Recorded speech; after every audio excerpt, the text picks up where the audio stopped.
எமது சங்க பணியாளர்கள் அனைவருக்கும் முதற்கண் நன்றியை தெரிவித்துக் கொண்டு இன்று உண்மையிலே தனது 50வது பிறந்த நாளினை கவனத்தில் கொள்ளாது இன்று எமது சங்கத்தின் அந்த கால அட்டூழியங்களையும் எமக்கு எதிரான அடக்குமுறைகளையும் எதிர்த்து எமது அங்கத்தவர்கள் சங்கங்கள் அனைவருக்கும்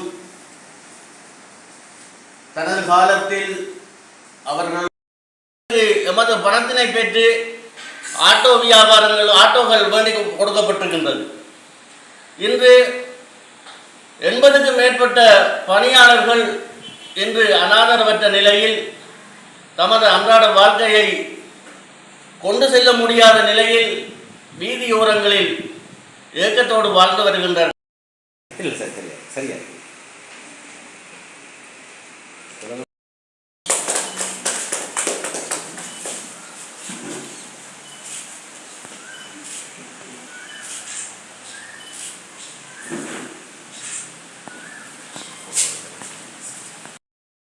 கொத்தனிடம் கையெழுத்து செய்வதற்காக பனை அபிவிருத்தி சபை தீர்மானம் நிறைவேற்றி அதனை வழங்குவதற்காக கைதலில் அமைந்துள்ள பனையபிவிருத்தி சபையின் தலைமை அலுவலகத்திலிருந்து நடைபவனியாக வருகை தந்ததனை முன்னிட்டு அவர்களை கௌரவப்படுத்தும் முகமாக நினைவு பரிசு வழங்கப்படுகிறது. பணிப்பாளர்கள், பணியாளர்கள், கரவட்டி பட்டறையாளர் கூட்டுறவு சங்கம் வெளியே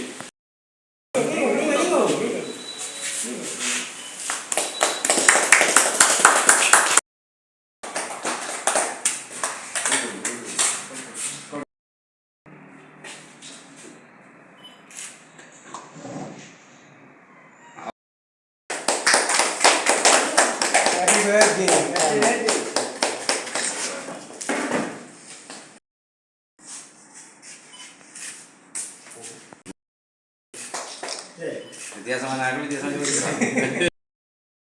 நீங்கள் அனுமதிக்கிறால் இந்த வகையில் அனுமதியை கொடுக்கிறீங்க. குறிப்பாக நீங்கள் சங்கங்கள் பத்தனிகள் இணைந்த அந்த தீர்மானத்தினூடாக சட்ட வலுவான எங்களோட பணிப்பாளர் சபை என்றது பனைய உறுதி சபை என்று ஒரு சட்ட ரீதியான அமைப்பு, முழு அதிகாரம் பெற்ற அமைப்பு. இப்போ பணிப்பாளர் ஏற்கனவே இருந்த பணிப்பாளர் சபையில் ஒரு முறையற்ற தீர்மானங்கள் நிறைவேற்றப்பட்டது. அதாவது அந்த தீர்மானங்கள் நிறைவேற்றப்பட்டதுக்கான தெளிவான ஆவணங்கள் நாங்கள் பார்க்க முடியவில்லை. அதை விட இது தொழில்நுட்ப உத்தியோகத்தர்களாகவும் தொழில்நுட்ப ஆலோசகர்களாகவும் நியமிக்கப்பட்ட ஆக்கள் சம்பந்தமாகவும் சந்தேகங்கள் இருக்குது. நாங்கள் கன விஷயங்கள் அதில் கண்டுபிடிச்சிருக்கிறோம். அந்த பழைய தீர்மானம் தவறாக இருந்தால் ஒரு பணிப்பாளர் சபை ஒரு நிறுவனத்தின் நன்மைக்காக புதிய தீர்மானங்கள் எடுக்கலாம். இது திக்கம் படிசாலை உருவாக்கப்படைக்குள்ள என்ன நிலைமையில் இந்த கொத்தணிகள் அதை இயக்கிச்சதோ அதே நிலைமைக்கு கொடுக்கும். இதுதான் எங்கிற தீர்மானம், பணிப்பாளர் சபை தீர்மானம். அப்போ அது சட்டமேல உள்ளது.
நடக்கப்பட்ட விடயம் திக்கம் பரிசாலயங்களை கையளிப்பது தொடர்பாக திக்கம் இந்த வடமராட்சி கொத்தணிக்கு கையளித்து இந்த பொதுமக்கள் சார்ந்த இந்த அமைப்பு இந்த கணிதனோட கூட்டுறவு சங்கங்கள் மீளவும் அவையே தாங்கள் இயக்குவதற்கான நாங்கள் அதுக்கான ஒத்துழைப்புகளை நிதி சார்ந்த விடயங்களில் தொழில்நுட்பம் சார்ந்த விடயங்களில் ஒத்துழைப்புகளை வழங்குவதாகவும் கடந்த பணிப்பாளர் ஏற்கனவே செய்யப்பட்ட உடன்படிக்கையை ரத்து செய்து தனியார் நிறுவனங்களோடு ஏனென்றால் இது தனி எங்களோட தொழிலாளர்களுக்கு மட்டுமில்லை ஒரு சம்பளத்தை அடையாளம் என்ற முறையில் தனி நிறுவனங்களுக்கு கொடுக்க முடியாத என்ற பணிப்பாளர் சபை தீர்மானத்துக்கு அமைவாகவும் அந்த ஒப்பந்தத்தில் இருக்கிற சில பல குறைபாடுகளை அடிப்படையாக கொண்டும் கடந்த 25 வருடமாக இந்த சங்கங்கள போராட்டத்தை அடிப்படையாக கொண்டும் இதனுடைய முக்கியத்துவத்தை உணர்ந்து நம்முடைய புதிய பணிப்பாளர் சபை இந்த ஏற்கனவே தனியார் நிறுவனத்தோடு செய்த ஒப்பந்தத்தை ரத்து செய்து மீண்டும் சங்கங்களுக்கே வழங்கப்படுறதுக்கான முடிவை 9/4/2025 எங்களோட பணிப்பாளர் சபை கூட்டத்தில் எடுத்து அந்த முடிவை 23/4/2025 உறுதி செய்து அந்த தீர்மானத்துக்கு அமைவாக இன்றைக்கு நான் தனிய உறுதி சபை கைதறி அலுவலகத்தில் இருந்து இதன் முக்கியத்துவத்தை உணர்த்துறதுக்காகவும் எதிர்கால சந்ததிக்கு இதை தெளிவுபடுத்துறதுக்காகவும் சங்கங்களுக்கு இந்த போராடின காலகட்டத்துக்கு நாங்கள் ஒரு மரியாதையை கொடுக்க வேண்டும் என்றதுக்காக கடந்த 25 வருடம் ஒரு கால் நூற்றாண்டு செப்ப காலம் இல்லை இவ்வளோ காலம் மன உறுதியோடு இந்த போராட்டத்தை முன்னெடுத்த சங்கங்களுக்கு மரியாதை கொடுப்பதற்காகவும் கால்நடையாக வந்து இந்த பிரகடனத்தை நான் அவர்களுக்கு கையளிக்கிறேன் தனியார் உறுதிச்சபை மேலதிக நடவடிக்கைகள் சட்ட விஷயங்களை பூர்த்தி செய்து கொடுக்கும் என்ற உறுதிப்பாட்டை தாரம் இது எங்களுடைய பணிப்பாளர் சபை உறுப்பினர் பழைய திறமையான செயல்பட்ட தலைவர் கணபதி நடராசாட்சியம்மன் அவருடைய மகன் மந்திர பணிப்பாளர் சபை உறுப்பினர் இருக்கிறவரையா அவரிடமுக்கு இன்று கையளிக்கப்படுது நாங்கள் வழங்கின வாக்குறுதிக்கு அமைப்போம்.